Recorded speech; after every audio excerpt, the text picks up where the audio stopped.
দেশকে রক্ষা করতে হয়, দেশকে বাঁচাতে হয়, দেশকে এগিয়ে নিতে হয়, তাহলে আমাদের সতর্ক হতে হবে, সজাগ হতে হবে। এছাড়া কোনোভাবেই দেশকে রক্ষা করা যাবে না, কঠিন হবে। সবাই জানে গণতন্ত্রে উত্তরণের জন্য নির্বাচনের কোনো বিকল্প নাই, সবাই জানে। কিন্তু কোন কোন মহল নির্বাচনকে আটকে দিয়ে বন্ধ করে তারা ভিন্ন পথে দেশকে নিয়ে যেতে চায়। কেউ কেউ নতুন দল গঠনের মধ্য দিয়ে ক্ষমতা যেতে চায়, এটা আমাদের আপত্তি নাই। দল যে কেউ গঠন করতে পারে, নির্বাচনও যে কেউ করতে পারে, কিন্তু বিশেষ মহল থেকে বিশেষ উদ্যোগে বিশেষভাবে দল গঠনের নামে একটি বিশেষ পরিস্থিতি সৃষ্টি করে ক্ষমতা দখল করার যদি স্বপ্ন দেখে তাহলে আপত্তি আছে। এটা আমাদের বুঝতে হবে। বাজার ভালো অবস্থায় নাই, বাজারে গেলে মনে হয় সরকার বলেই দেশে কিছু নাই।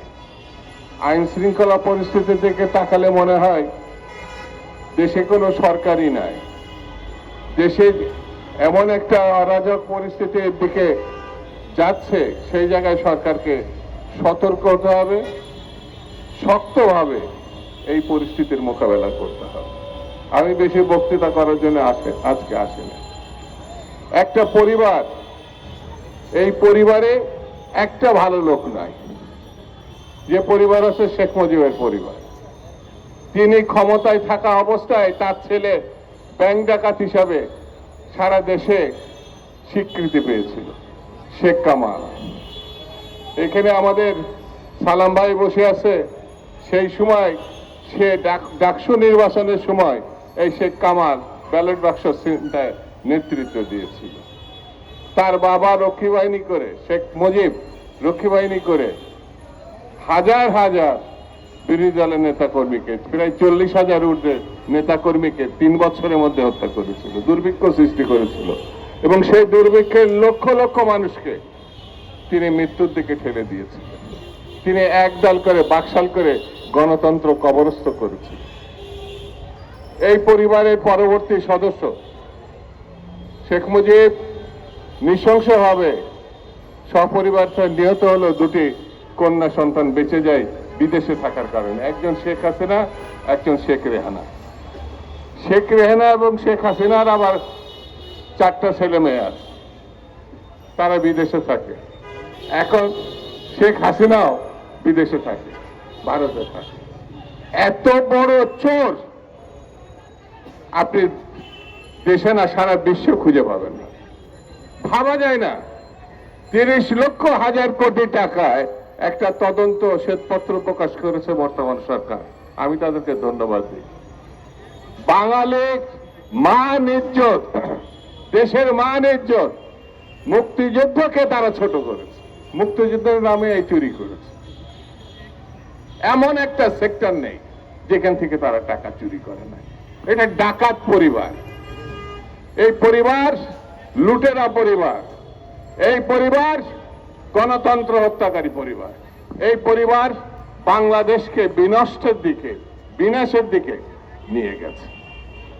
এই পরিবারকে এখন আবার খুচাখুচি করছে, তিনি যে কোনো সময় নাকি ঠুস করে ঢুকে পড়ে। এই ঠুসঠাস শব্দ তার খুব পছন্দ। একসময় বেগম জিয়াকে হত্যা করবে বলে তিনি প্রকাশ্যে বলেছিলেন পদ্মা সেতু থেকে তিনি ফেলে দিবেন, টাস করে ফেলে দেবে।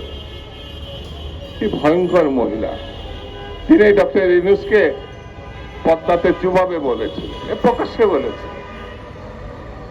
এই পরিবারকে যত তাড়াতাড়ি সম্ভব, ডক্টর ইউনূস সাহেব, আপনার কাছে আমরা দাবি করি না, কিন্তু আজকে দাবি করি, দ্রুত বিচারে আওতায় আনতে হবে। শুধু শেখ হাসিনা না, শেখ হাসিনা, শেখ রেহানা এবং তাদের যাদের পুত্র কন্যা আছে। এই যে টিউলিপ পার্লামেন্টে মেম্বার হওয়ার পরে, আরে আল্লাহ কি উৎসব! এখন দেখা যাচ্ছে সেই 14 মধ্যে টিএলুপও একজন, এবং এটি বাংলাদেশে তদন্ত হয় না, আমেরিকায় সিবিআই, আমেরিকান তদন্ত সংস্থা, তারা এই তদন্ত করেছে।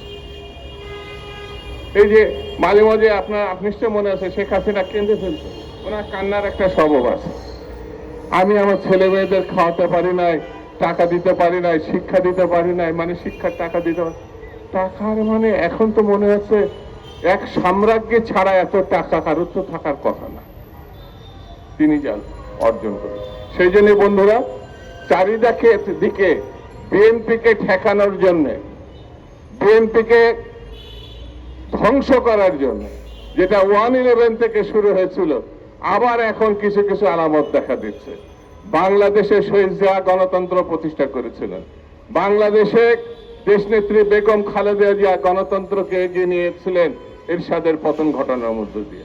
বাংলাদেশে পূর্ণবার সম্ভাবনা দেখা দিয়েছে জনাব তারেক রহমানের নেতৃত্বে গণতন্ত্র প্রতিষ্ঠা করার জন্য। এই সুযোগ কোনোভাবে নষ্ট করতে যাওয়া যাবে না। বিএনপিকে ক্ষমতা আনলে বিএনপি পারে বাংলাদেশের মানুষকে রক্ষা করতে, অতীতে এটা প্রমাণ হয়েছে। বিএনপি পারে এই বাজারকে রক্ষা করতে, যে বাজারে আজকে আগুন ধরছে সেই বাজারকে সুসংগঠিত করে মানুষের, গরিব মানুষের কাছে নিয়ে যেতে। বিএনপি পারে বাংলাদেশের স্বাধীনতা সার্বভৌমত্ব রক্ষা করা। বিএনপি পারে, অতীতের থেকে আমরা জানি গরিব মানুষের পাশে দাঁড়ানো, কিভাবে দাঁড়াতে হয়।